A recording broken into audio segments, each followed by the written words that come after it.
muchas gracias por la oportunidad de estar aquí. Agradezco la invitación y la presentación. Es un gran reto poder abarcar muchas cosas de lo que la oncología implica, sobre todo para la gente que no está dentro de esta área, de esta especialidad. Y esto tiene que ver mucho con la evolución de los tratamientos, con la gran diversidad, digamos así, de toxicidades a las cuales nos tenemos que enfrentar, y además de las urgencias típicas que podríamos mencionar dentro de la oncología. Esto es lo que tenemos preparado para el día de hoy.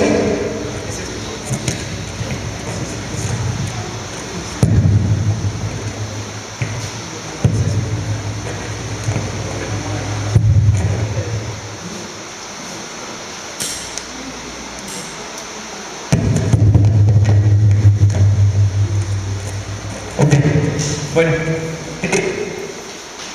lo principal que quiero transmitirles es un panorama global de lo que es hoy en día la oncología. La oncología es una área de la medicina que ha evolucionado de una forma muy rápida y de una forma muy importante. Lamentablemente también para nuestros pacientes es muy cara la oncología el día de hoy. Estos son datos del INEGI tomados en el año 2015. Las principales causas de mortalidad son las enfermedades del corazón, la diabetes y, en tercer lugar, los tumores malignos. Dentro de los tumores malignos, los tres más de este país son los tumores de la mama, los tumores del útero y los tumores del hígado. Del útero y de las útero y hígado y vías biliares como tercer tumor más frecuente. Esto para nosotros es muy importante porque los tumores van a la alza. Cada vez más estamos viendo este diagnóstico más frecuente, pero además en gente cada día más joven, ¿sabe?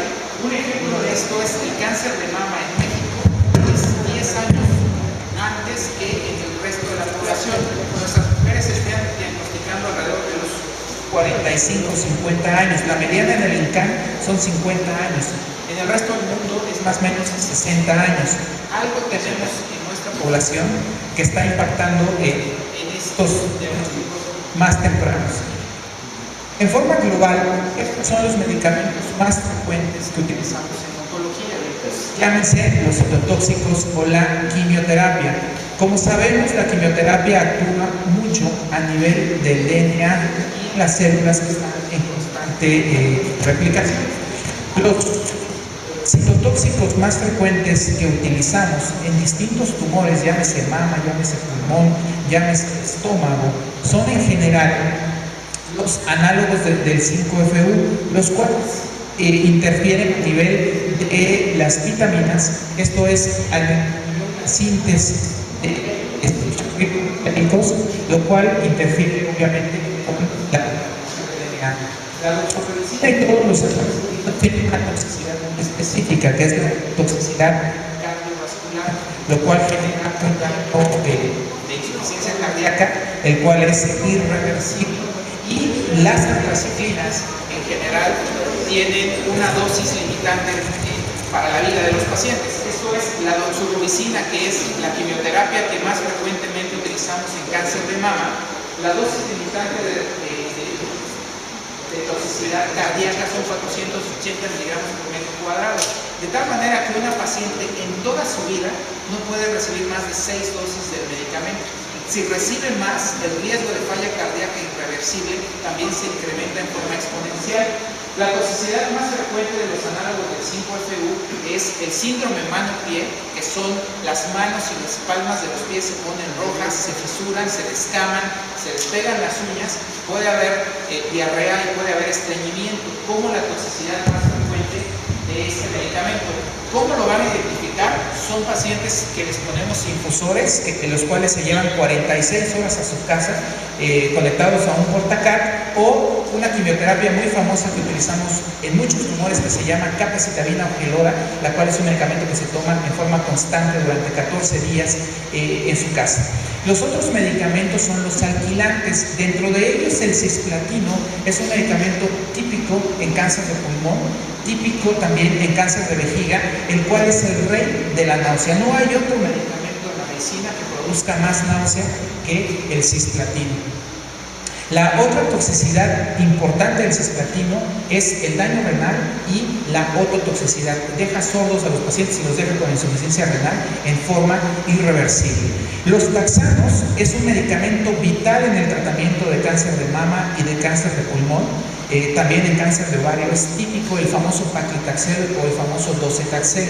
Las toxicidades de estos medicamentos que vamos a ver son predominantemente en paclitaxel, es un medicamento que se pone de forma semanal durante 12 semanas continuas en cáncer de mama, da alopecia, es de los medicamentos que da alopecia, pero también da neuropatía. Los pacientes tienen mucho dolor neuropático, se les duermen las manos, se les duermen los pies, y cuando no lo detectamos en forma temprana, la siguiente neuropatía es la motora. Entonces caminan como robots, y esto también es irreversible. Esto es parte de las toxicidades importantes de estos medicamentos. El docetaxel, que es el hermano, tiene la misma toxicidad, excepto que este da más neutropenia, y es una neutropenia temprana. Generalmente se presenta entre 7 y 10 días después de que se infunde el medicamento.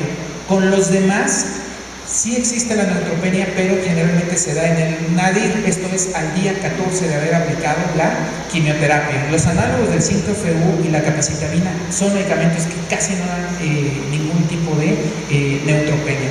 De tal manera que esta es la toxicidad típica con la cual nosotros nos enfrentamos al día a día, y es una toxicidad que ustedes seguro van a ver en algún paciente oncológico que les llegue, y esto es por quimioterapia, que son los medicamentos actualmente más viejos en la oncología. El último medicamento citotóxico que ha llegado al mercado en nuestro país se llama eribulina, que está dentro de este grupo y llegó el año pasado. Antes de eso existe otro medicamento que también es de este grupo, que se llama ixaverpilona, que llegó por ahí en el 2010, y antes de eso, 5 años antes, fue la última quimioterapia que llegó al país. De tal manera que la quimioterapia hoy en la oncología es el pasado. Lo siguiente viene a la postre, porque cuando se descubrió el factor de crecimiento epidérmico, el EGFR, el cual tiene 4 miembros en la familia que son receptores transmembrana, es el EGFR1, que es vital en el cáncer de pulmón, el HER2, que es vital en cáncer de mama, el HER3, que tiene que ver con el cáncer de mama, y el HER4, que no sabemos hoy qué significancia, qué traducción clínica tiene. Cuando llega el factor a la parte externa del receptor, lo va a activar, y la activación se da con una dimerización. Esto es HER2, HER3, HER2, HER1, HER2, HER2, lo cual genera a la vez la fosforilación de la parte interna del receptor, y va a activar una cascada de señalización o una vía intracelular, la cual el fósforo se va transmitiendo de escalón por escalón a través de la vía del HER2, SOS, RAS, RAF, MER y ERT, y todo esto va a terminar con un estímulo a nivel del núcleo celular, que lo que le dice a la célula es: no te mueras, prolifera y genera los factores de transcripción necesarios para generar metástasis. Esta vía es muy importante en oncología porque fue la primera que se describió, la primera con la cual tenemos medicamentos molecularmente dirigidos, y cada tumor tiene una mutación en especial en la vía. Por ejemplo, el EGFR1, que es el receptor, está predominantemente mutado en el cáncer de pulmón, y el tratamiento del cáncer de pulmón es dirigido al EGFR1 o al EGFR. El tratamiento dirigido a cáncer de mama, específicamente los tumores que son HER2 positivo, van enfocados al receptor número 2. Hay 2 medicamentos, trastuzumab y pertuzumab. Y eso es vital para bloquear al receptor, y de esta manera evitar que se active, y de esta manera, en forma secundaria, evitar que se active el resto de la vía de señalización. Otros tumores, como el cáncer de colon, tienen mutación en RAS. De tal manera que al estar mutado RAS, la vía está encendida desde acá hacia abajo y no tiene ningún sentido dar un medicamento que se llama panitumumab o cetuximab enfocados al receptor 1, puesto que la vía está activada abajo. Cuando RAS está activado, el tumor es más agresivo, más resistente y el anticuerpo que se utiliza es uno antimetástasis que se llama bevacizumab. Cuando RAS no está mutado en cáncer de colon, utilizamos los medicamentos a nivel del receptor 1, cetuximab o panitumumab. Otro ejemplo es el melanoma, el cual tiene mutaciones de BRAF. Y BRAF, que es un escalón abajo, está activado en melanoma y la vía lo mismo, está activada de aquí para abajo. Los medicamentos dirigidos para esos tumores se llaman bevurafenib, dabrafenib, tramitinib. Son medicamentos que actúan a nivel molecular en ese escalón. Como pueden ver, actualmente la oncología ya no es dar un medicamento que mate y que mate células al por mayor. Actualmente la oncología es identificar, primero, el tumor, segundo, qué mutaciones tiene ese tumor y tercero, dar un medicamento molecularmente dirigido para esa mutación. Obviamente eso abre un panel muy grande de medicamentos, de grupos de medicamentos y de toxicidades de esos medicamentos. Este es un artículo publicado en el año 2000, el cual nos dijo que el cáncer de mama no era una sola enfermedad, nos dijo que eran 6 enfermedades molecularmente distintas y con tratamientos moleculares distintos cada una de ellas y con pronósticos distintos también cada una de ellas. De tal manera que el cáncer de mama hoy lo dividimos en 6 enfermedades distintas: las luminales, luminal A y luminal B, que son las que expresan receptores de hormonas; la HER2, la cual tiene sobreexpresión de HER2; las basales, que son las triple negativas, que es el subtipo biológico más agresivo. Obviamente, a los tumores luminales, la base de tratamiento son terapias antihormona. Los tumores HER2 positivos, la base de tratamiento es lo que les decía yo, el medicamento anti-receptor 2. Y los basales, como no expresan ningún medicamento, solamente utilizamos quimioterapia.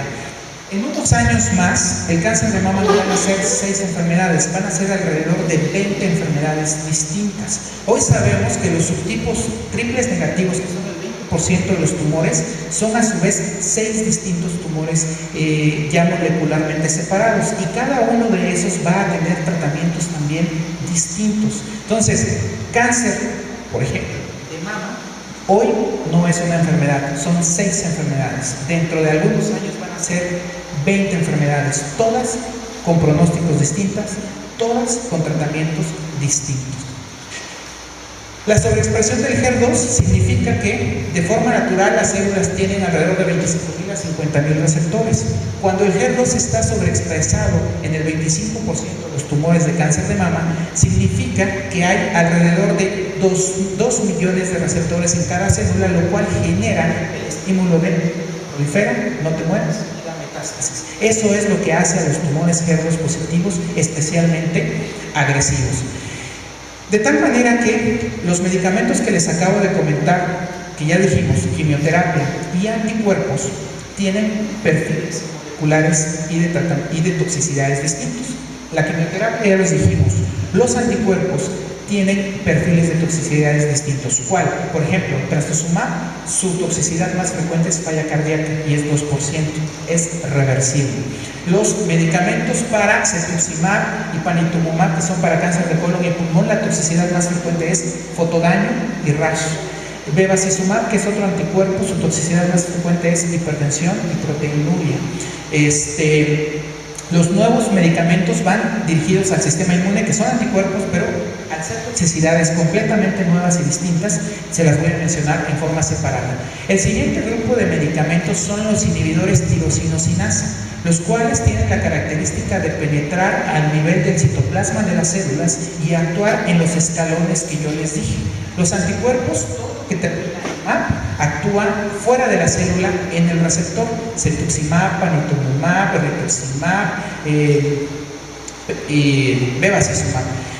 Los que terminan en I son inhibidores tirosinosinasa, son todos orales, todos son específicos contra un escalón, digamos así, de la vía de señalización, y la toxicidad específica de estos medicamentos depende de cada uno. Por ejemplo, afatinib, que es un medicamento que se utiliza en el cáncer de pulmón, la toxicidad más frecuente que produce es diarrea.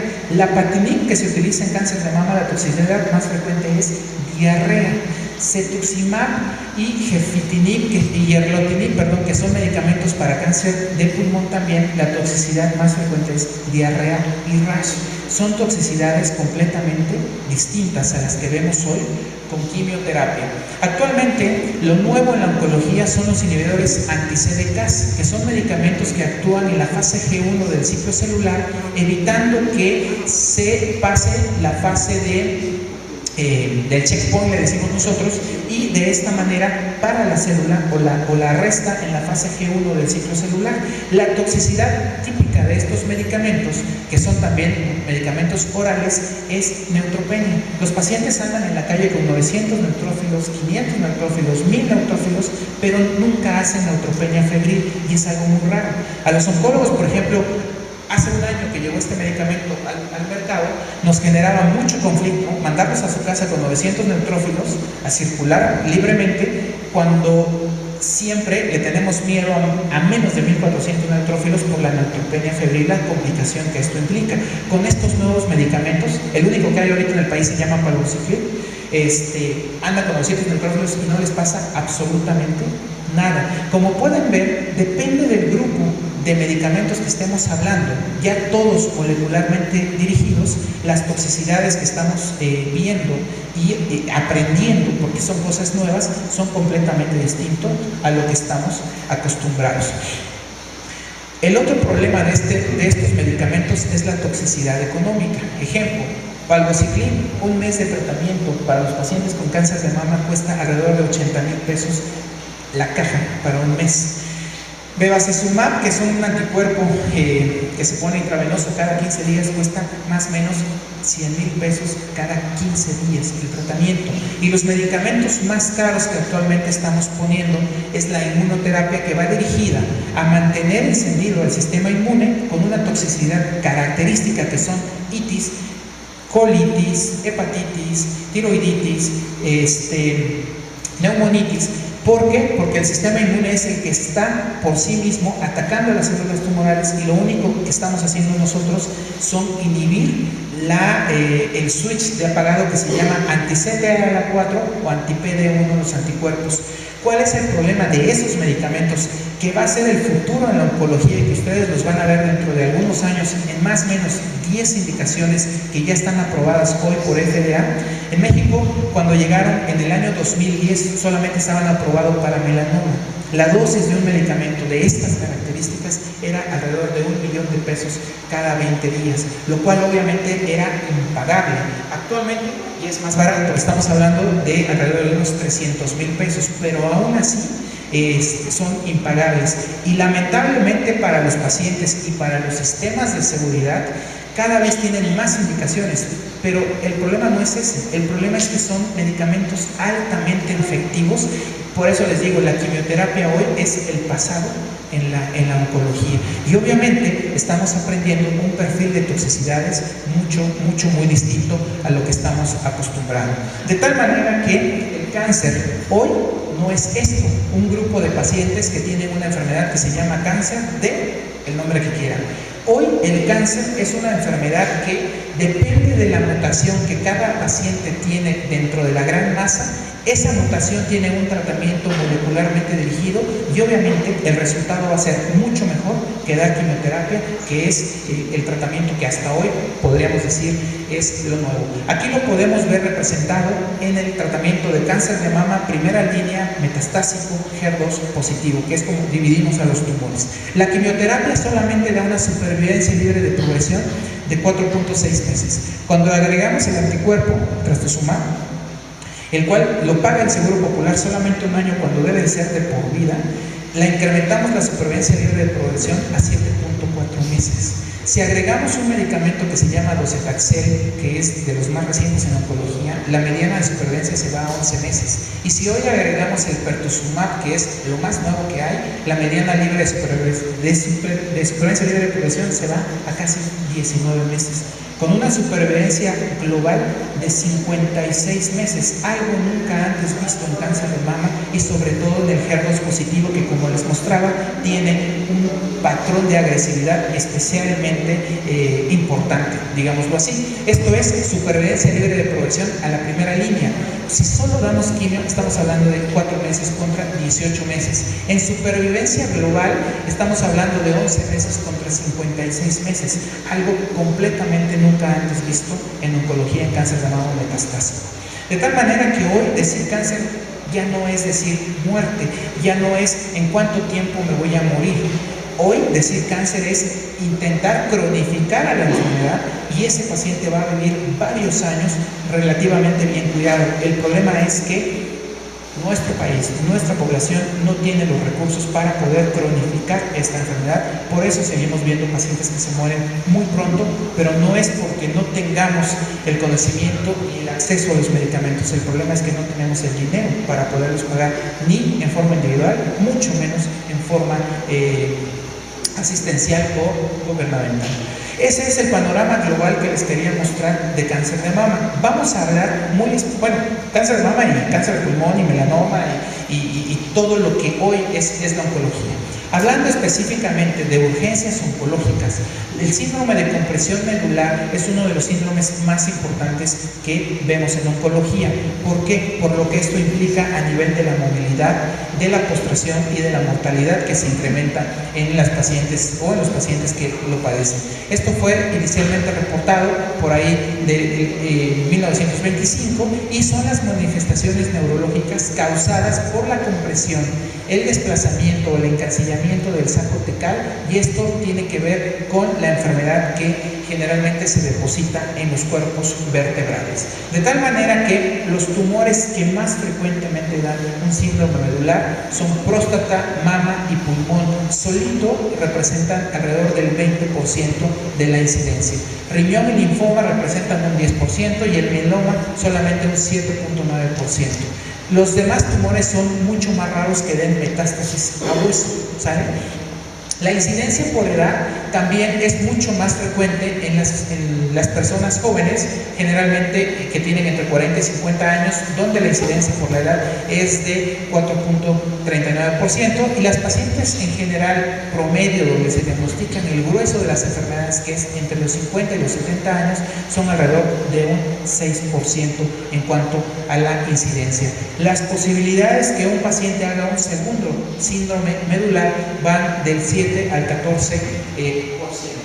¿En qué consiste o cómo se da el depósito de las células tumorales en los cuerpos vertebrales? La forma más frecuente de diseminación es a través de una diseminación arterial directa a través del plexo de Barrett. Generalmente en oncología consideramos que un tumor, por más temprano que sea, puede dar escape celular. Esas células se van a la médula ósea, ahí se quedan quiescentes 10, 15, 20 años.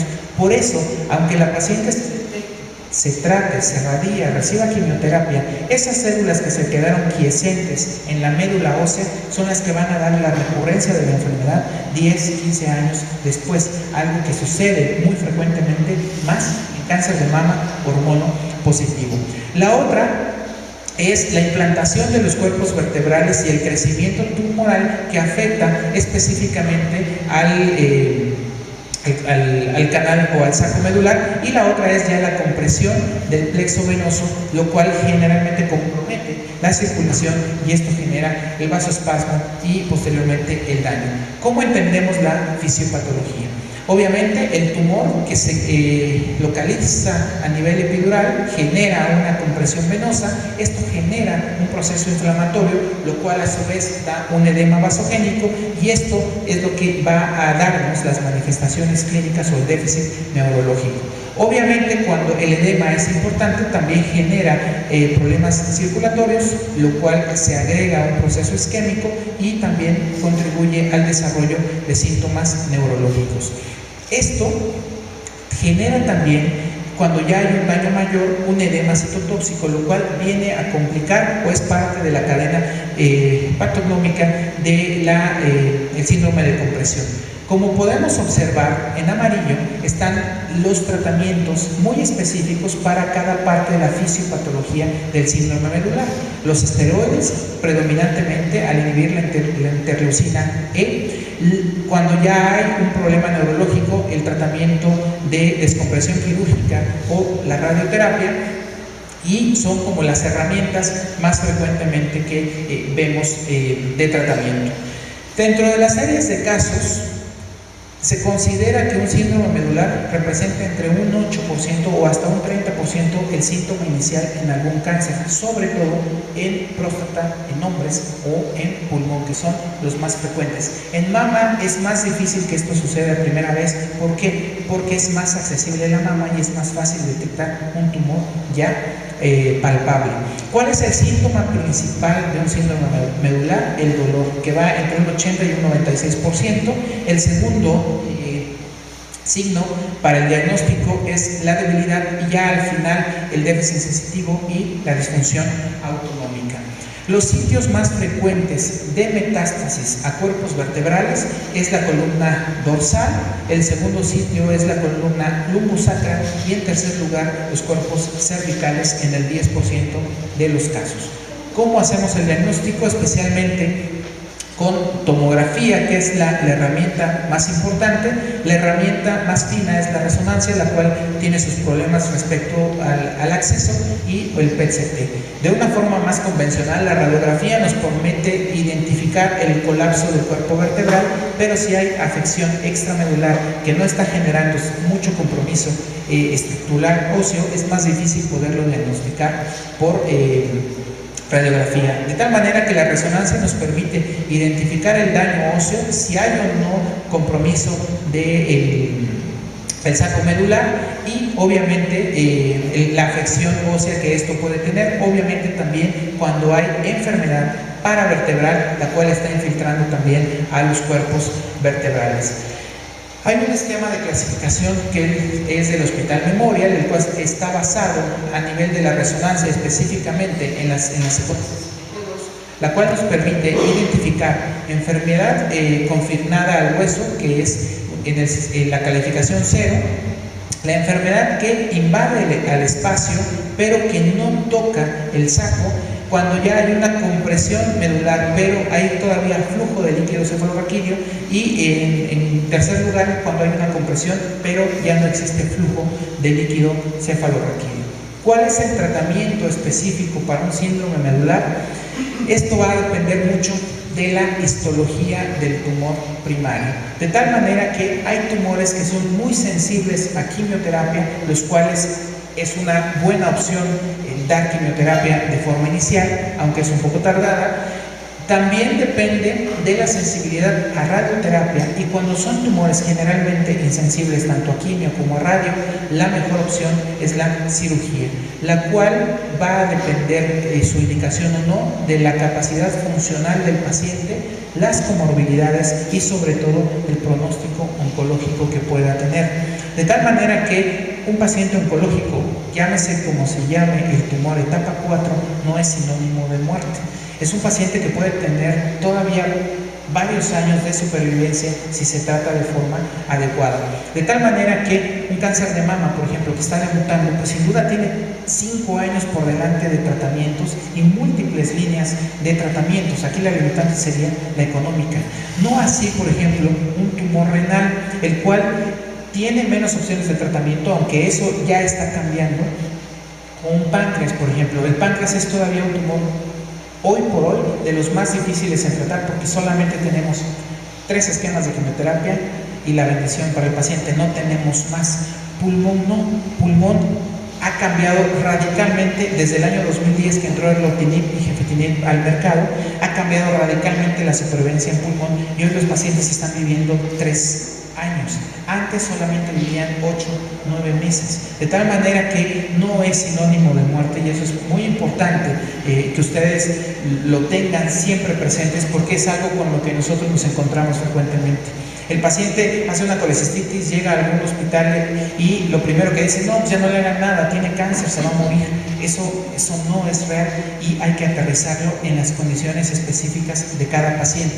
Hay pacientes que sí han recibido múltiples líneas, es un tumor biológicamente agresivo y es un tumor en el cual ya no tenemos opciones oncológicas. Bueno, una catástrofe de este tipo puede ser el motivo para poderlo dejar partir, pero no aplican para todos los pacientes. De tal manera que una herramienta de tratamiento para estos pacientes son los esteroides. Generalmente es la primera herramienta, puesto que reduce el edema, puede ayudar a restablecer el flujo sanguíneo, retrasa la aparición del déficit neurológico, tiene efecto antitumoral, sobre todo en los linfomas. Solamente con dar dexametasona ya estás dando un tratamiento citotóxico para los linfomas, y la dosis aquí es muy debatido y puede ser desde una dosis pequeña hasta una dosis alta.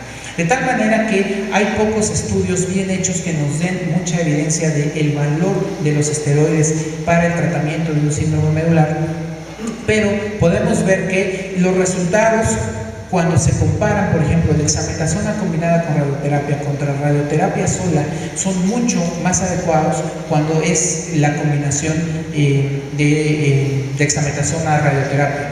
Hay mejoría de la marcha hasta entre un 81% contra un 60%, esto es estadísticamente significativa. La movilidad también es mucho mejor cuando se da un tratamiento combinado, 60% contra 30%. No hay diferencia en supervivencia porque no va a mejorar el perfil oncológico, pero también hay una diferencia importante, sobre todo en eventos adversos. Esto es sangrados, perforaciones digestivas y problemas de descontroles metabólicos en los pacientes diabéticos, que también no son tantos. En cáncer de mama solamente son el 17% en nuestra población. Este es otro estudio, es un estudio malo porque aunque incluyó a 200 pacientes, solamente pudieron analizar a 30 pacientes, lo cual nos descarta como tal que sea una referencia desde el punto de vista tratamiento. Sin embargo, es importante mencionar que se consideraba dentro del tratamiento que se utilizaran dosis altas de esteroides. Este estudio y en general los consensos, que aunque no tienen un nivel de evidencia muy alto, nos dicen que una dosis tan baja como 16 miligramos de dexametasona cada 24 horas es suficiente para el tratamiento de los pacientes. Esto es porque aunque con una N que perdió potencia, aún así mostró que no existía diferencias entre dosis altas de dexametasona, como son 96 miligramos al día contra 16 miligramos al día. Por eso la conducta o la tendencia para nosotros en el instituto es utilizar dosis bajas de dexametasona. De tal manera que no existe como tal un consenso de la dosis. Esto es entre 100 y 10 miligramos, es muy debatible. Nosotros nos quedamos con la dosis de 10 miligramos al día, ¿sale? Esto es debido a que hay mejoría de los síntomas, mejoría de la movilidad y no hay una diferencia en supervivencia. No queremos modificar la supervivencia con el esteroide. Otro punto importante es que dentro del algoritmo, digamos, de diagnóstico, el tratamiento estándar viene siendo hoy la radioterapia predominantemente estereotáxica, que puede ir combinada con el esteroide. Cuando no hay una respuesta al tratamiento, la cirugía de rescate puede ser una opción. En los pacientes que tienen un pronóstico malo, esto es, esperas una supervivencia menor de 3 meses, esos pacientes generalmente no les hacemos nada. Y algo muy importante es la radiosensibilidad del tumor para que sea el tratamiento de elección. La radioterapia es un tratamiento definitivo en estos casos. Esto es porque negativiza la enfermedad, ayuda a consolidar quita el dolor y ayuda a consolidar la lesión en los huesos. Aquí vemos cómo los tumores más sensibles para el tratamiento de un síndrome medular con radioterapia son especialmente los linfomas, los tumores seminomas, que son tumores muy frecuentes en hombres y mujeres jóvenes, gente de menos de 40 años. Bueno, el grupo de edad son entre 14 y 30 años. Y aunque tengan enfermedad metastásica, son de los pocos pacientes que podemos curar en oncología, así sea en etapa 4. Una etapa 4 de un seminoma o de un tumor de tiroides, siempre y cuando la mujer tenga menos de 45 años, se considera curable, ¿sale? Son las únicas excepciones en oncología, etapas 4, que sí curamos. Los tumores de mama son tumores en general que tienen una buena respuesta a la radioterapia, y los tumores de próstata. Otro tipo de tumores, sarcomas, melanomas gastrointestinales, pulmón y renales, tienen en general una respuesta desfavorable al tratamiento con radioterapia, y aquí la cirugía, si las condiciones del paciente son buenas, es la mejor opción.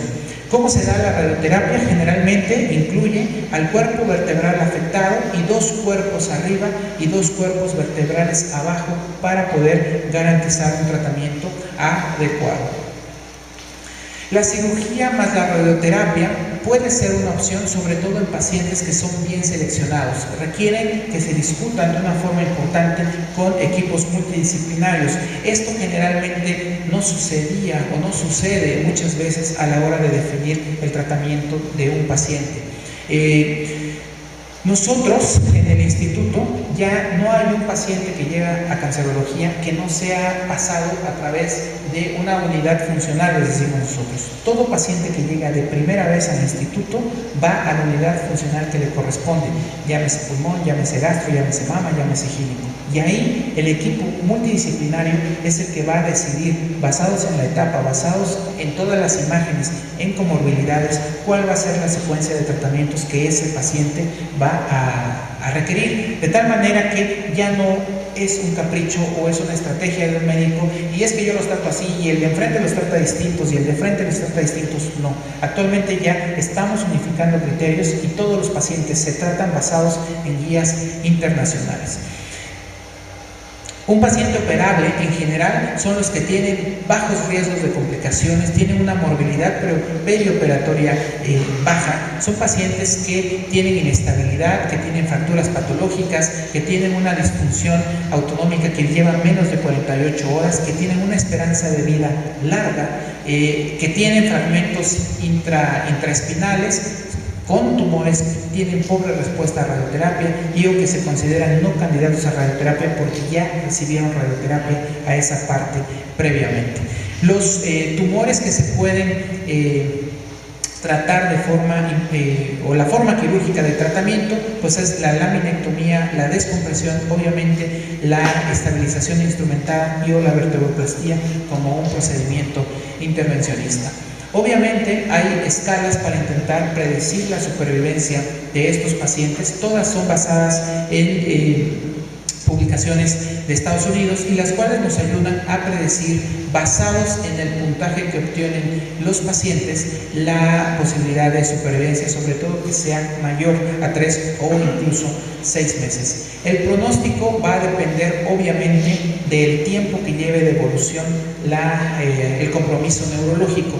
A menor tiempo, mejor respuesta. Y también la otra es, entre más lento se haya instaurado el daño neurológico, la respuesta al tratamiento quirúrgico va a ser mejor. El siguiente síndrome o la siguiente urgencia que vamos a discutir es el síndrome de vena cava. El síndrome de vena cava fue descrito por ahí del año de 1757. Se considera que en Estados Unidos se presentan alrededor de 15,000 casos al año. En México no tenemos estadísticas.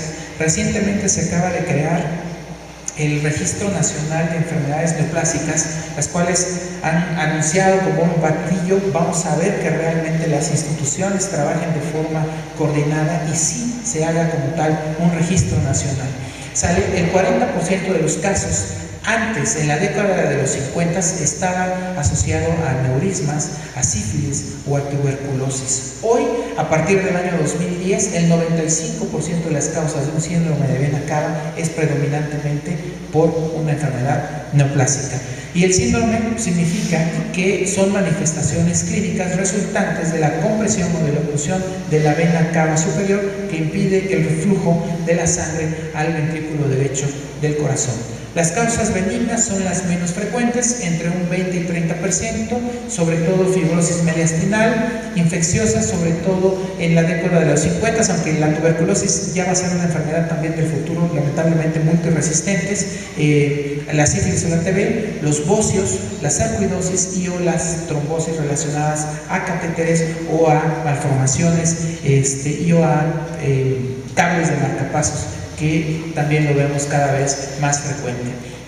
Las causas malignas de un síndrome de vena cava superior son específicamente el cáncer de pulmón, que representa un 2 al 4%, como pueden ver tampoco es mucho, el linfoma de Hodgkin, sobre todo de células grandes B, que también representa entre un 2 y 4%, y sobre todo la gran mayoría son tumores del lado derecho del pulmón, que por anatomía favorecen el desarrollo de un síndrome de vena cava.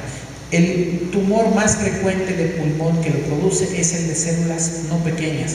El tumor de células pequeñas es el segundo, que es un 22%, aunque este tumor tiene una muy buena respuesta a quimioterapia y a radioterapia, siempre y cuando sea la primera línea. Una vez que progresa la primera línea, las opciones de un cáncer de pulmón de células pequeñas se esfuman muy rápido. Los linfomas representan el 12% y son tumores muy sensibles, que con solo dar dexametasona tú ya estás produciendo una pérdida de la masa tumoral, pero ese es el problema.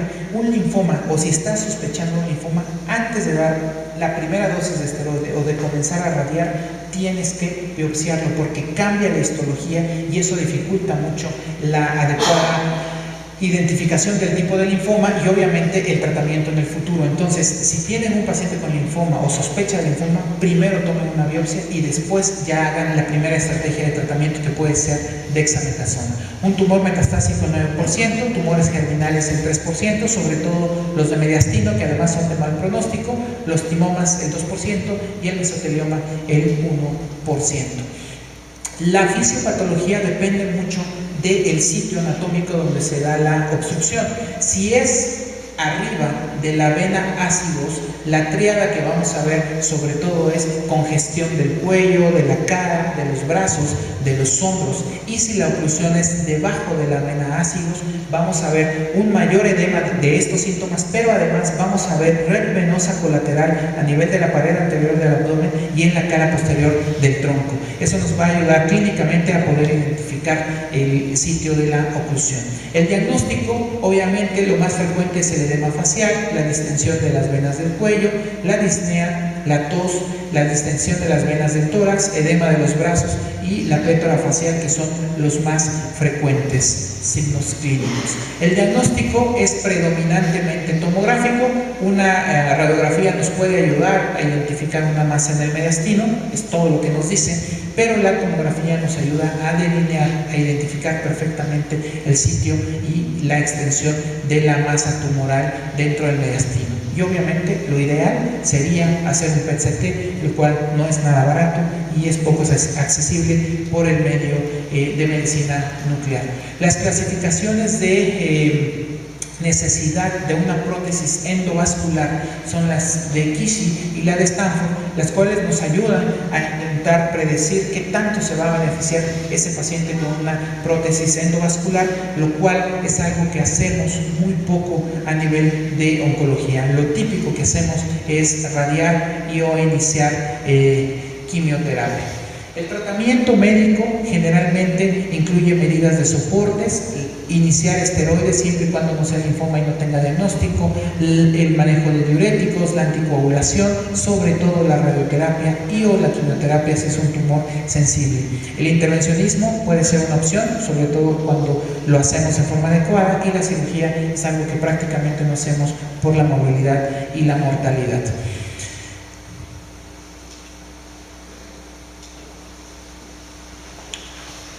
Ahora bien, los esteroides, ¿qué utilidad tienen en estos eventos agudos? Es parte del manejo médico y generalmente lo hacemos con la quimioterapia y con la radioterapia. Al rato lo vamos a discutir, pero no sé si ustedes lo han observado, la dexametasona es parte vital del tratamiento con quimioterapia. ¿Por qué? Porque lleva un efecto antialérgico en las pacientes para evitar alguna reacción infusional.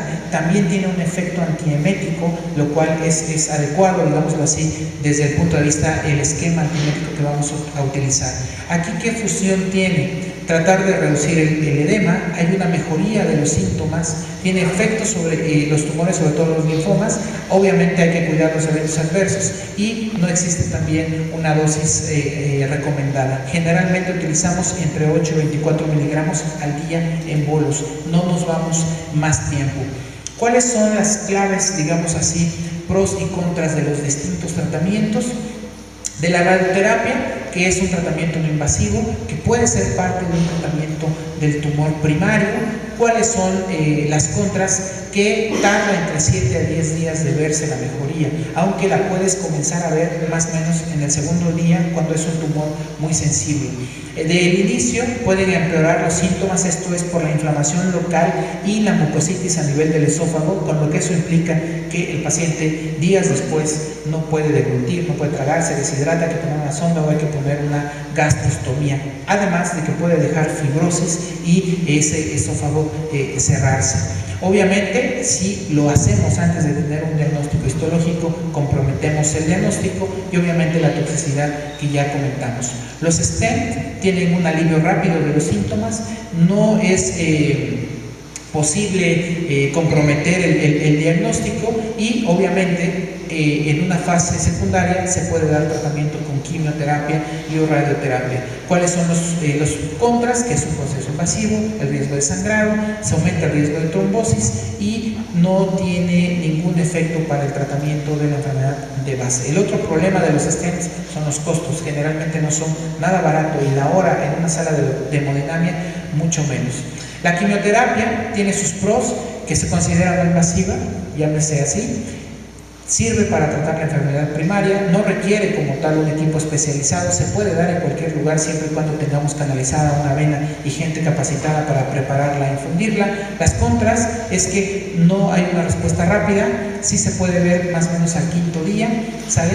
Que condiciona que el paciente puede recibir un tratamiento específico para su primario, compromete el diagnóstico cuando modificamos la histología y obviamente la toxicidad que esperamos dependiendo del tipo de quimioterapia que estemos utilizando. El pronóstico pues va a depender del tumor, de la etapa, que generalmente estamos hablando todos de etapa 4 cuando hay afección de mediastino.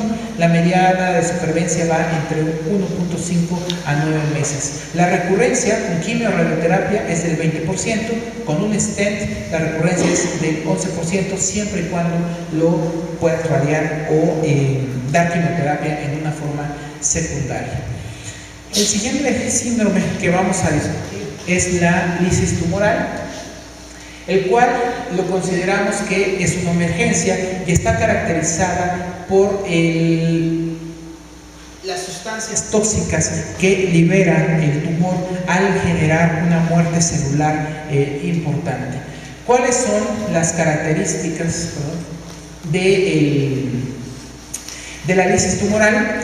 Las alteraciones hidroelectrolíticas, la falla renal secundaria, las arritmias secundarias predominantemente a la hipercalemia y o las crisis convulsivas que ya son parte de la fisiopatología más avanzada. ¿Cuál es la mortalidad por este síndrome? La falla orgánica múltiple predominantemente.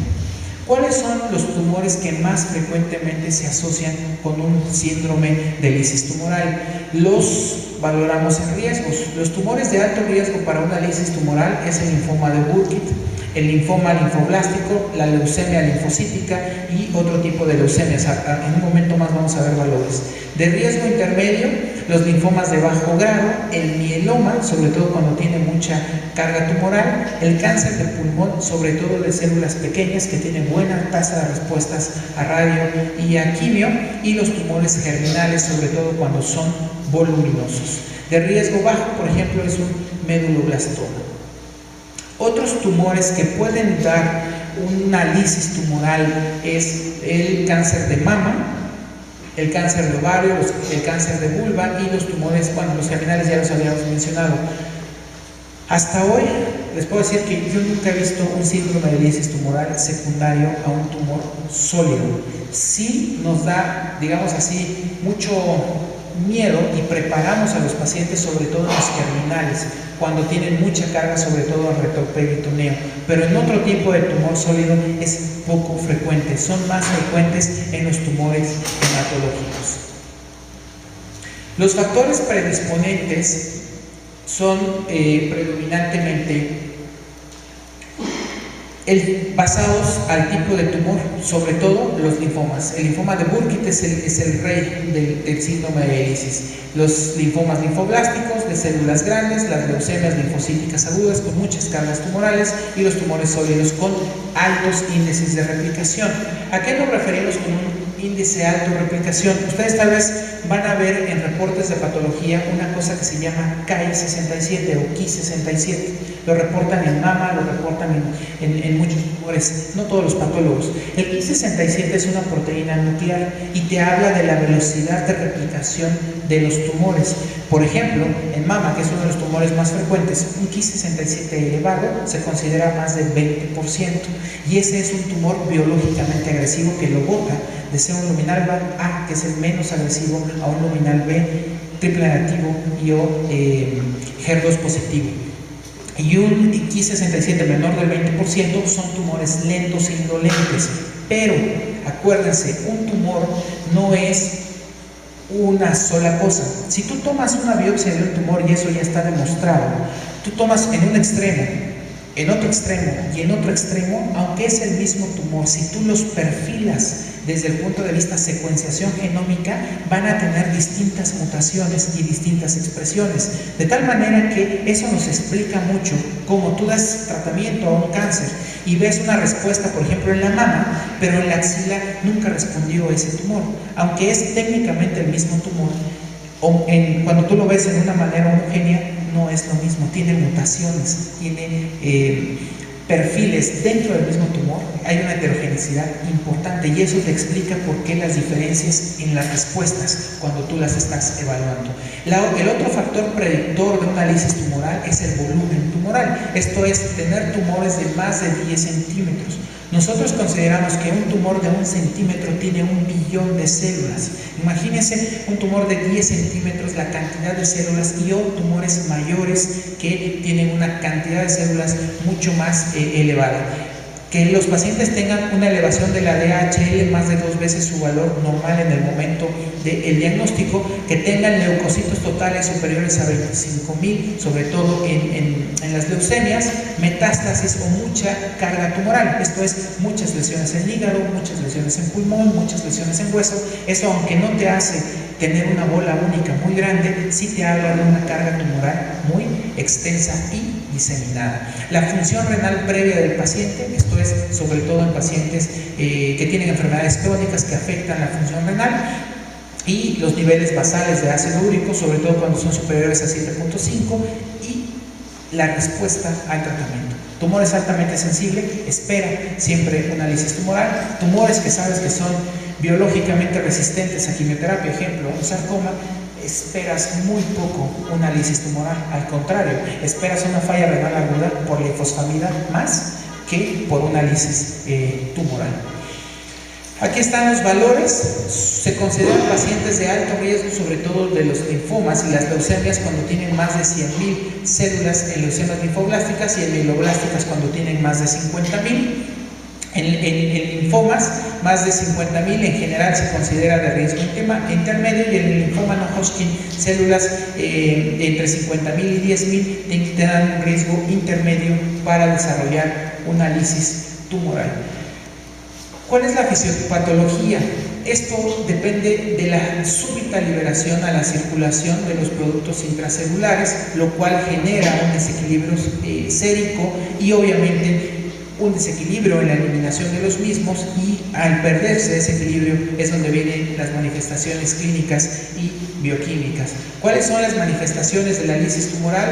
La hiperuricemia y la hiperpotasemia, la hiperfosfatemia, pero hipocalemia y la uremia son los síntomas o la triada clásica de la lisis tumoral. El ácido úrico es también un factor que se eleva, esto es porque es poco soluble en el agua, porque no hay una manera eficaz del riñón de depurarlo, se concentra en los túbulos, se precipita con el calcio, eso genera un daño renal agudo. Los potenciales mecanismos de daño en el riñón son predominantemente tres. A nivel del glomérulo, esto es por la depresión de volumen y las citocinas que alteran la perfusión a nivel glomerular.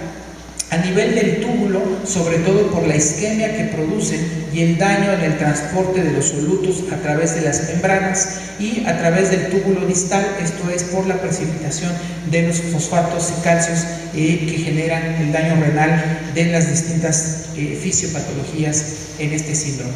De tal manera que vemos que hay una lisis de las células malignas secundario al tumor, hay elevación del potasio, del fósforo, del ácido úrico, viene la hiperuricemia y la hiperfosfatemia que combinadas con el calcio genera la deposición de cristales a nivel del túbulo distal. Esto a su vez compromete el volumen y genera un daño secundario a nivel del glomérulo, lo cual desencadena un daño renal agudo con los síntomas típicos, que son la oliguria, la anuria, la sobrecarga de volumen y la hipercalemia y la hipocalcemia, que tienen manifestaciones específicas a nivel cardiovasculares.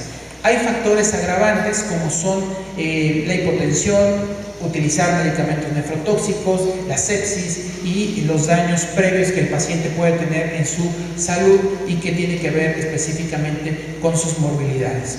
De esto no voy a abundar mucho, ustedes lo dominan mejor, a mí ya hasta se me está olvidando estas cosas, los signos electrocardiográficos de hipercalemia. El diagnóstico tiene que ver predominantemente con la sospecha, o sea, tú ya sabes que estás tratando un tumor altamente sensible con una carga tumoral importante, con los factores predictores de DHL, de ácido úrico, ya estás esperando que el paciente te haga un síndrome de lisis.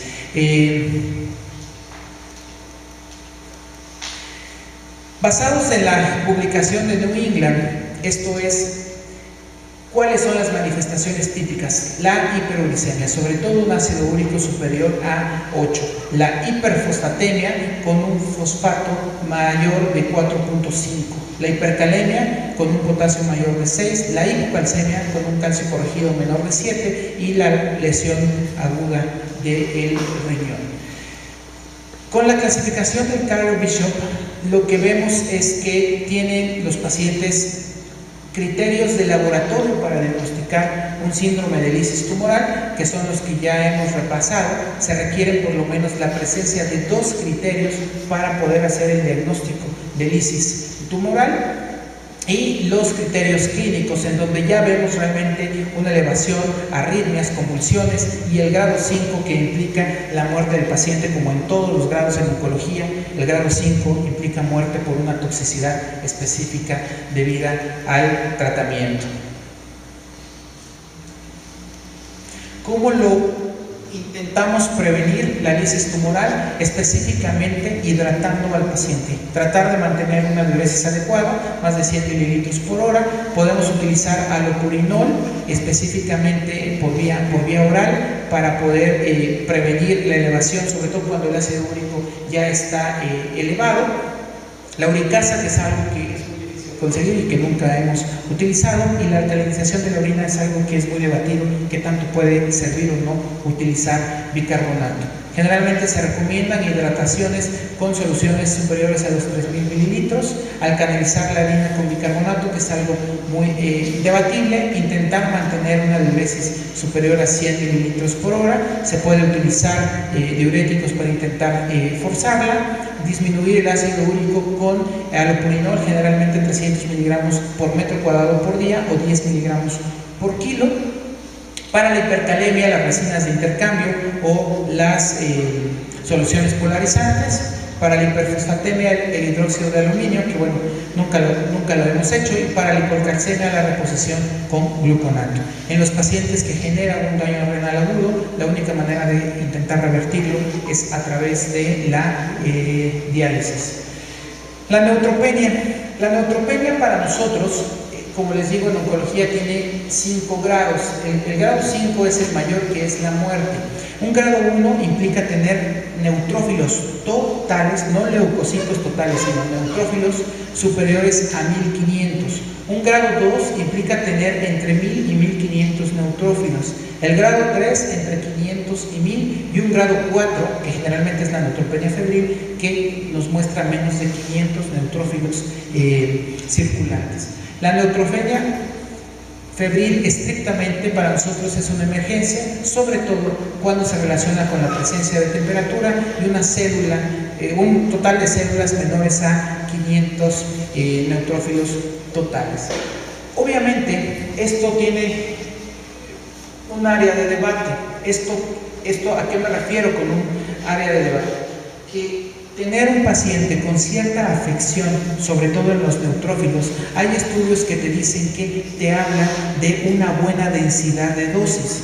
¿A qué me refiero con una buena densidad de dosis? Esto es que estás arriba de un 80% cubriendo, digamos así, la dosis del paciente, con lo cual estás teniendo un efecto terapéutico de forma importante, pero al mismo tiempo estás causando una toxicidad importante que se llama neutropenia febril. En general, cuando tú haces una densidad de dosis menor al 80%, al tener un tratamiento poco potente, estás comprometiendo la respuesta y la supervivencia de los pacientes. Cuando tienes una densidad de dosis superior al 80%, estás favoreciendo, digamos, a que ese paciente viva más. ¿En qué escenarios esa densidad de dosis es importante? Vamos a poner un ejemplo. En un tumor que estás intentando curar, un cáncer de mama, una etapa 2, una etapa 3 de cáncer de mama, que le estás dando quimioterapia, a esa mujer la estás intentando curar. Por lo tanto, entre más tratamiento des al 100% de la dosis que le toca, es adecuado, porque no vas a comprometer la supervivencia o la eficiencia de ese tratamiento. Esto es, le vas a dar 6 meses de quimioterapia, pero se la vas a dar al 60%, pues mejor ni se la des, siéntate a esperar a que recurra. ¿Por qué? Porque la quieres curar. No así una paciente metastásica que sabes que la vas a tener en quimioterapia lo que le queda de vida, llámese meses o años, y tiene mucha toxicidad por la quimioterapia. Pues te puedes bajar, no pasa nada, te puedes atrasar, no pasa nada, porque no la vas a curar, la estás paliando. Y con que tengas contenidos los síntomas de la enfermedad y la progresión de la enfermedad, es un objetivo suficiente y válido. No así en una paciente que quieres curar, en donde le tienes que dar, digámoslo así, con todo. Ahí es donde tiene que ver la prevención primaria de una neutropenia febril. Ya, justo una hora. Aquí es lo que yo les decía.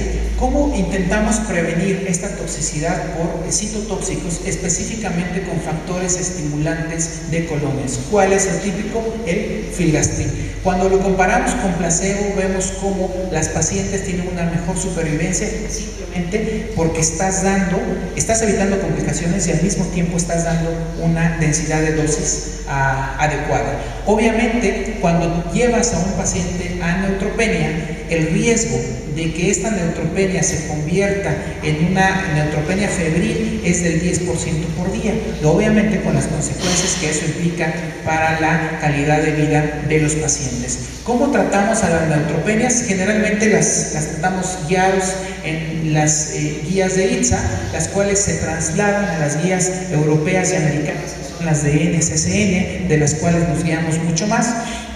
Y esto es anticipar que la va a presentar el paciente.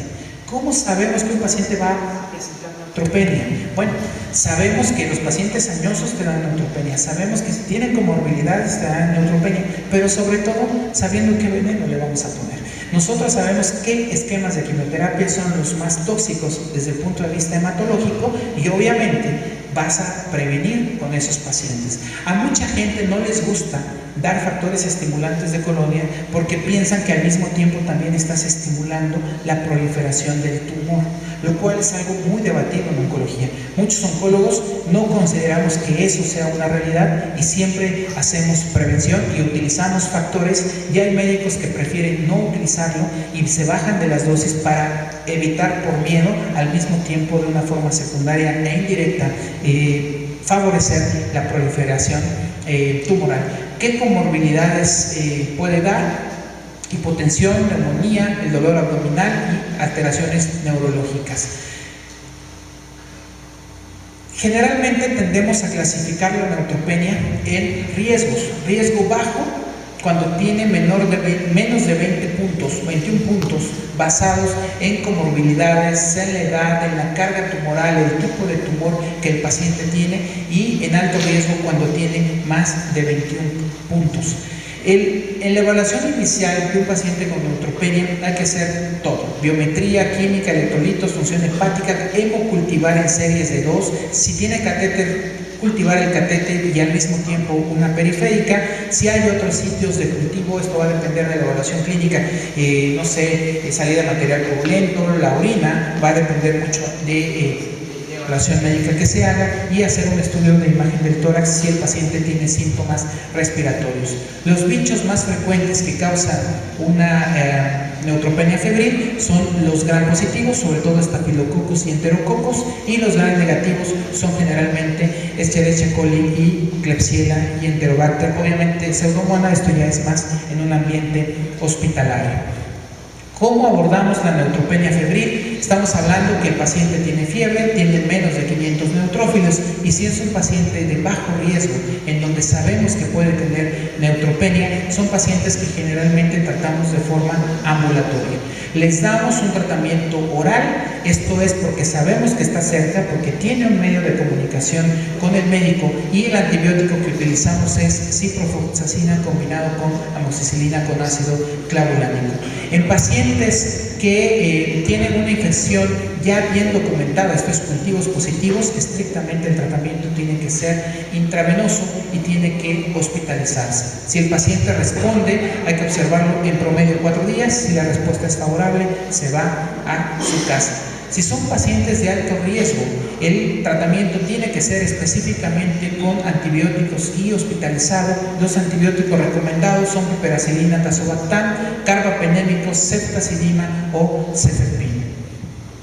Cuando el paciente tiene entre 2 y 4 días de tratamiento empírico a la neutropenia y es un paciente de bajo riesgo y tiene persistencia de los síntomas, tiene que mantenerse hospitalizado con antibióticos de amplio espectro. Se pudieran modificar de acuerdo a si los cultivos o no ya han salido positivos y si hay buena respuesta, y en los pacientes de alto riesgo se hace de la misma manera, excepto los pacientes que no responden. Hay que volver a hacer cultivos, hay que hacer estudios de extensión, y en estos pacientes son en los que se recomienda aumentar el espectro antimicrobiano, sobre todo a antifúngicos, y o cambiar el antibiótico. La profilaxis la hacemos generalmente con fluoroquinolonas, algo que no hacemos en forma rutinaria. Esto es porque en el metaanálisis se demostró que dar fluoroquinolonas profilácticas tiene beneficio, pero no es una rutina que hagamos de diario. La infección y la mortalidad se ve beneficiar con la profilaxis antimicrobiana. Aquí está lo otro que yo les decía. Basados en el esquema de quimioterapia que estamos utilizando, podemos predecir el riesgo de neutropenia febril. Estos son los esquemas AC en cáncer de mama, TAC y FAC, son los esquemas que más neutropenia van a dar, y en cáncer de pulmón, estómago, el FOLFIRINOX son los esquemas de quimioterapia que más neutropenia dan. ¿Cómo los tratamos? Con filgastril, 5 microgramos por kilo día, o generalmente la presentación estándar, que es de 300 microgramos. Esto lo hacemos por guías internacionales de 10 a 14 días. La realidad es que solamente lo damos 3-4 días, y con eso es suficiente para prevenir una neutropenia. O el pegilado, que es el perfilgastril, el cual se da una dosis única de 6 miligramos. ¿Cuál es el problema? Que el pegilado, el Neumlastin, que es el nombre comercial, cuesta 28 pesos la caja, y el filgastrin solito, si lo compras genérico, te cuesta 700 pesos la inyección. Es la diferencia. Obviamente, hacer prevención con factores de colonias sí demuestra estadística significativo el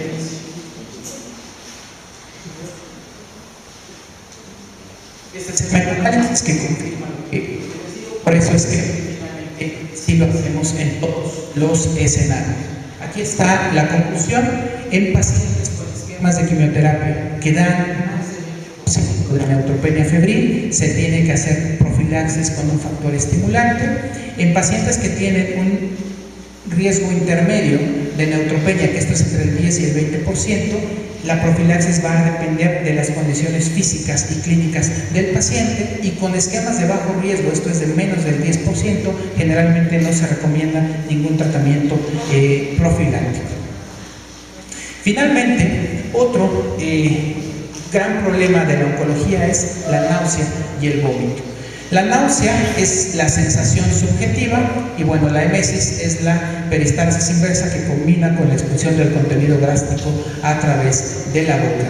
Tenemos distintos tipos de náusea en oncología. La náusea aguda, que se presenta en las primeras 24 horas después de infundir quimioterapia, y la náusea tardía, que se presenta después de las primeras 24 horas y hasta días después de la quimioterapia. El pico de la tardía es entre 2 y 3 días y el pico de la aguda es más o menos 6 horas. También hay otra clasificación de emesis, que es la anticipatoria. Esto implica que el paciente ya sabe que va a venir a quimioterapia y un día antes o esa mañana empieza con náuseas. Pero esto no es más que un síntoma subjetivo, lo cual no tiene nada que ver con el tratamiento y es por la predisposición que está presentando. La náusea súbita, que puede ocurrir en cualquier momento del tratamiento, a pesar de tener profilaxis, y la náusea refractaria es cuando tú estás dando un buen esquema de tratamiento, el paciente no la presenta. Las posibilidades de que un paciente tenga náuseas con quimioterapia si no das profilaxis son seguras, 90%, y si das profilaxis, solo 3 de cada 10 va a tener náuseas.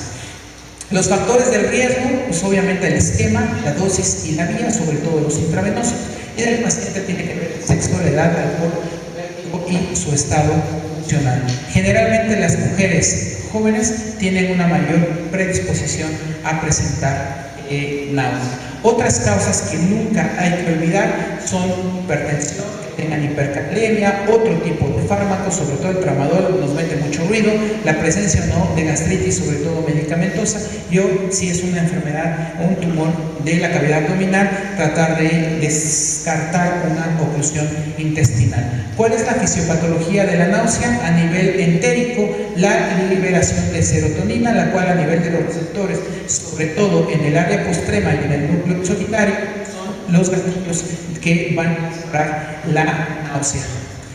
De tal manera que en la secuencia es quimioterapia, células cromafinas, liberación de la serotonina, esta se va hasta el complejo vagal dorsal en el área postrema y en el tracto solitario. ¿Cuáles son los receptores que tienen que ver con la náusea? Actualmente los tenemos perfectamente identificados: la neuroquinina, para lo cual ya tenemos un medicamento dirigido, los antiserotonina, que son los típicos, los cetrones, y los D2, que es la dopamina, que es la metoclopramida. ¿Cómo se da la náusea en oncología? La náusea aguda predominantemente está dada por serotonina y sustancia P. La náusea tardía también tiene que ver la serotonina, y la náusea anticipatoria predominantemente receptores GABA. ¿Cómo la tratamos? La náusea aguda, por definición, los medicamentos que utilizamos son los cetrones y las neuroquininas, y en la tardía son predominantemente los antiserotonina. El potencial metogénico va a depender de la quimioterapia, de tal manera que una quimioterapia con alto potencial metogénico nos va a dar náuseas del 90%, moderado entre el 30 y el 90%, y bajo riesgo solamente un 10 a un 30%. ¿Cuáles son las quimioterapias altamente metogénicas? Todos los pacientes que reciben cisplatino, ciclofosfamida, que es un medicamento de cajón en cáncer de mama, sobre todo si la dosis que se está utilizando son de más de 1500 miligramos, la dacarbazina, que se utiliza en melanoma, la pentostatina, dactinomicina y actinomicina, estas casi no las ocupamos, la lomustina y carnostina son medicamentos de hematología. Moderadamente hematogénico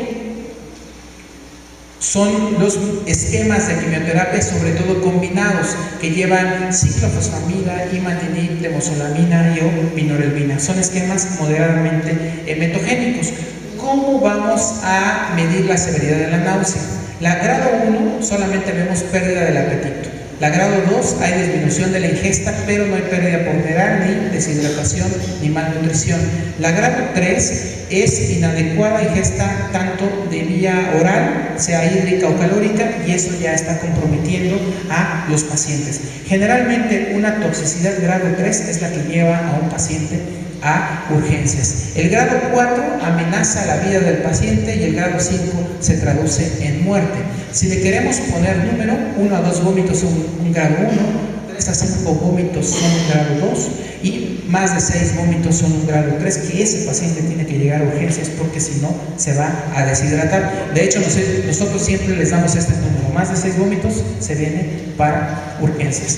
¿Cuál es el tratamiento? Los antagonistas de serotonina, ondansetron, ganisetron y palonosetron. Los de neuroquininas es el aprepitan y el fosaprepitan, y los esteroides son la dexametasona. ¿Por qué son importantes estos medicamentos? Ondansetron es el caballito de todas las batallas. Es el que más utilizamos, pero tiene una vida media corta. El palonosetron es el que tendemos a utilizar, sobre todo más a nivel privado, porque tiene una vida media mayor de 72 horas. Los antagonistas de neuroquinina son relativamente nuevos y son para náusea predominantemente tardía y con una vida media mayor, y la dexametasona nos ayuda para náusea temprana y para náusea tardía, la cual utilizamos en dosis de 12 miligramos en el momento que estamos infundiendo la quimioterapia. Esta es la evolución de los cetrones, en donde el palonosetron es el más reciente, con una vida media más larga. El ondansetron, la vida media es de 3 a 6 horas. Entonces, generalmente, cuando damos ondansetron o damos ondansetron, lo tenemos que dar 6 horas para que el paciente realmente esté cubierto. El palonosetron, su vida media, como pueden ver, es 42 horas, por eso es el que más nos gusta a nivel intravenoso. ¿Cuál es la diferencia? Que un ondansetron cuesta 500 pesos y un palonosetron cuesta 3.800 pesos, una sola inyección.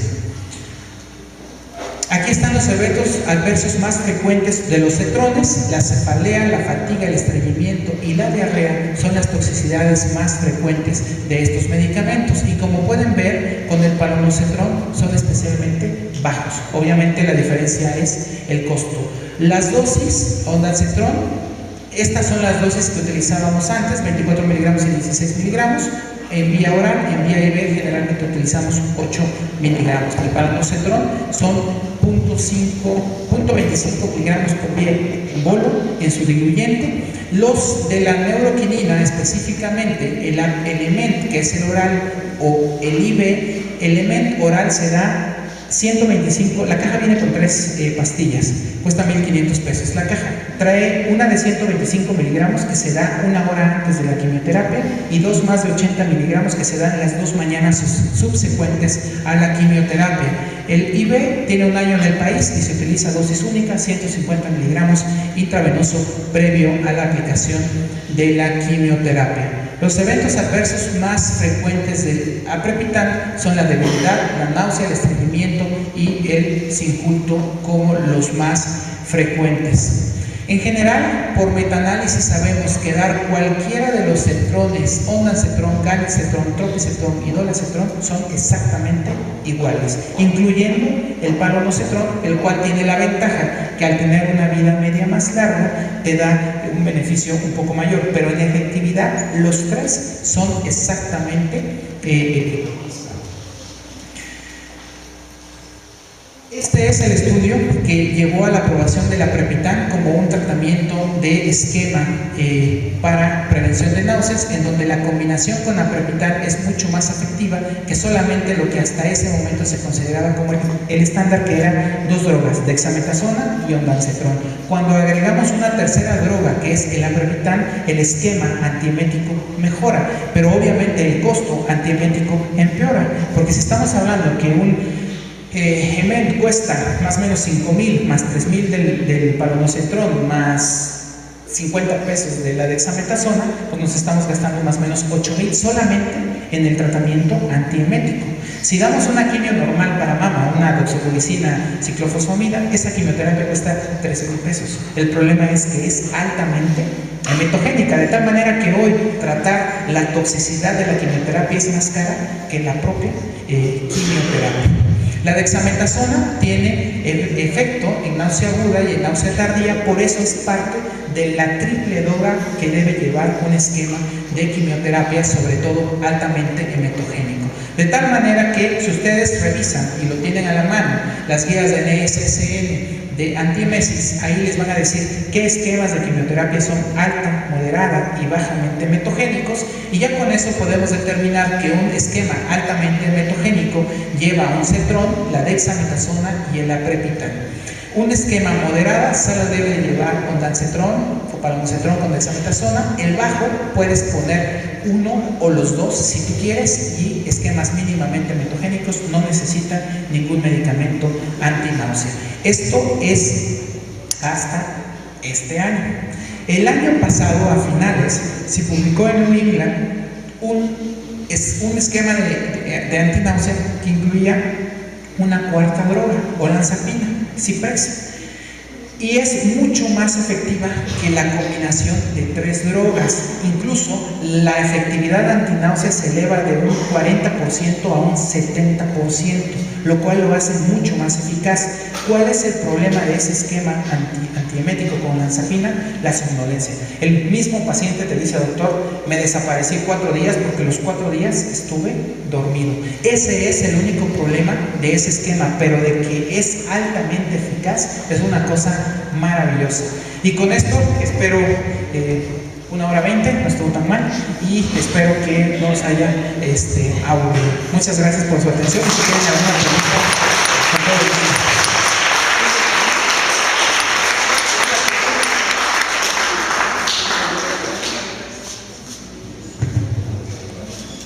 Bueno, ¿alguna duda?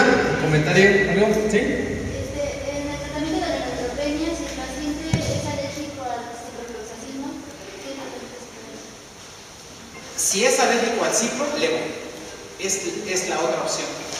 Y si no, te vas directo a uno de amplio espectro, lo que habíamos dicho, piperatazo O cefepime, que sería una buena opción como monodroga. Aunque estamos sobretratando, pero bueno, por la condición especial sería una buena opción. ¿Alguien más? ¿Alguna pregunta? ¿Algún comentario? ¿No?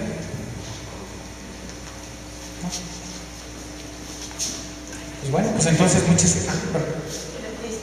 Buenas noches. Yo simplemente quiero expresar lo que seguramente todos estamos pensando, que es un agradecimiento por su manera global de mostrarnos cómo la oncología pues, se va desarrollando y cómo la sobrevida y calidad de vida en los pacientes oncológicos pues tiene una amplia expectativa, ¿no? Futurista, ¿no? Lo único que sí reconocemos, porque usted ya subrayó, la parte económica, tanto personal como para las grandes instituciones de salud. Ese es nuestro gran problema. De hecho, para nosotros, digamos así, me imagino también para ustedes, el hecho de trabajar con lo mínimo de recursos es relativamente frustrante, y eso no somos de excepción. Lamentablemente nosotros sí somos muy caros, porque además es una enfermedad que va a la alza.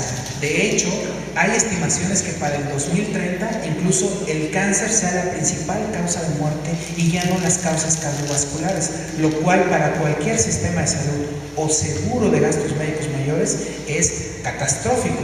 De ahí que desde el 2013 las aseguradoras ya no venden seguros ilimitados, ya te los topan, y esto es porque ellos están previendo que la curva poblacional va a cambiar, las enfermedades como las oncológicas van a incrementar, y obviamente lo que ellos no quieren es perder dinero.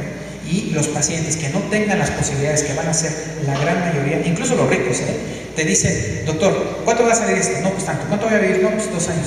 No, doctor, mejor me muero y se los dejo a mis hijos. O sea, la realidad es que el que lo pueda pagar incluso no está dispuesto a gastárselo. ¿Por qué? Porque está previendo hacia la familia. Y hay quien te dice: no, yo lo gané, yo me lo gasto. Es otra forma de ver la vida y de programarse. Y también incluso es algo muy importante que hay pacientes que te dicen: doctor, o tú les dices: ¿sabes qué? Pues hasta aquí, ya no hay más opciones, ya no hay más tratamientos. Y al final del día hay quien dice: bueno, cédeme. Es algo que tampoco hacemos en México, aunque ya va a haber eutanasia. Y eso va a ser un problema ético que también nos va a generar muchos conflictos en los siguientes años. Esto es, el paciente que te diga hasta aquí lo vas a sedar y lo vas a dormir. Eso es algo que cada quien tendrá que reflexionar, y sobre todo nosotros, si lo hacemos en un paciente terminal, que le restas el apoyo, le quitas medicamentos, lo dejas con oxígeno, con agüita al mínimo, ya sabes que va a morir inmediatamente, pero no es lo mismo a que le pongas algo y en 2 minutos ya está parado. Sí, fíjese que eso es algo muy importante, porque por ahí ya se habla, ¿no?, en la temática de medicina, el evitar lo que han llamado, por ejemplo, ensañamiento médico, ¿no? Encarnizamiento. Encarnizamiento médico, ¿cierto? Y la otra cosa que es muy importante para mí expresar en este momento es el hecho de que nosotros como médicos tenemos que nuevamente voltear con mayor ímpetu hacia lo que es la medicina preventiva y todos los métodos diagnósticos para una detección oportuna y una mejor sanación. Sin duda, ahí en oncología tiene sus bemoles. Ejemplo, antígeno prostático no sirve, pero lo seguimos haciendo.